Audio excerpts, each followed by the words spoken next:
नमस्कार सर्वांना, माझ्या कुकिंग व्लॉगमध्ये तुम्हा सर्वांचं स्वागत आहे।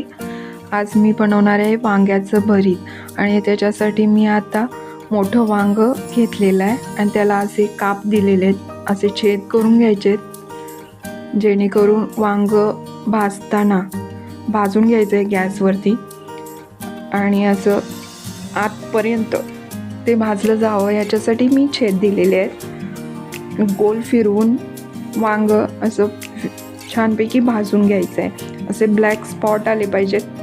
पूर्ण वांगचं टर्फल जे वरचं आहे ते पूर्ण ब्लॅक होतं आणि असं गोल फिरवतच तुम्ही वांग एकसारखं भाजून घ्यायचं आहे। आणि तोपर्यंत मी मसाला तयार म्हणून घेते वांग्याच्या भरतासाठी। वांगे भाजेपर्यंत इकडे 2 कांदे घेतलेले आहेत मी भरतासाठी आणि ते एकदम बारीक चिरून घ्यायचे आहेत। ह्याच्यासाठी बारीक चिरलेली कोथिंबीर सुद्धा घालायची आहे। मी आता कांदा हा कच्चाच घेणार आहे, तेलात वगैरे परतणार नाही किंवा कोणती फोडणी वगैरे तयार करणार नाही आहे।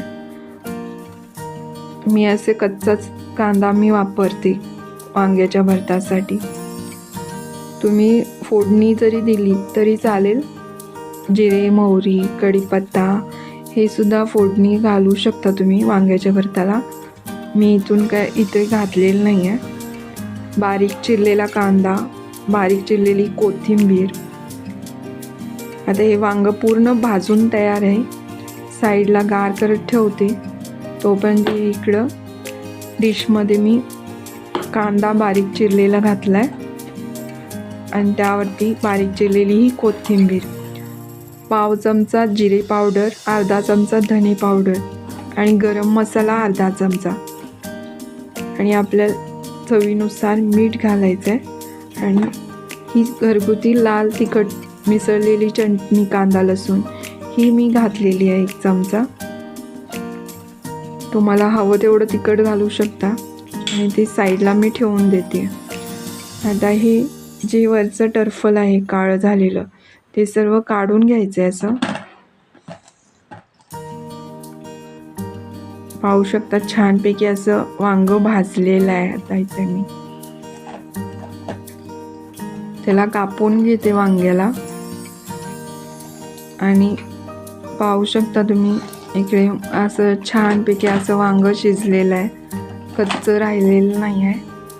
त्याच्यामध्ये थोड्याशा मोठ्या बिया आहेत, त्या तेवढ्या मी कट करून बाजूला काढते, कारण ते बिया मोठ्या खाताना थोड्या दातात म्हणजे चांगलं लागत नाही आणि असे चाकूनच स्मॅश करून घेते। वांग्याचं भरीत तुम्ही भाकरी, खरडा, दही याच्यासोबत तुम्ही वांग्याचं भरीत खूपच मस्त लागतं खायला आणि महाराष्ट्रामध्ये सगळ्यांना हे आवडतं। हे असं सगळं त्या मसाल्यामध्ये मी आता वांग मिक्स करून घेतलेलं आहे छानपैकी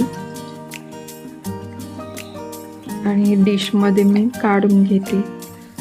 हा व्हिडिओ तुम्हाला कसा वाटला तुम्ही नक्की मला कमेंट करून सांगा आणि माझ्या व्हिडिओला लाईक, शेअर आणि सबस्क्राईब करायला विसरू नका। तोपर्यंत सर्वांना धन्यवाद।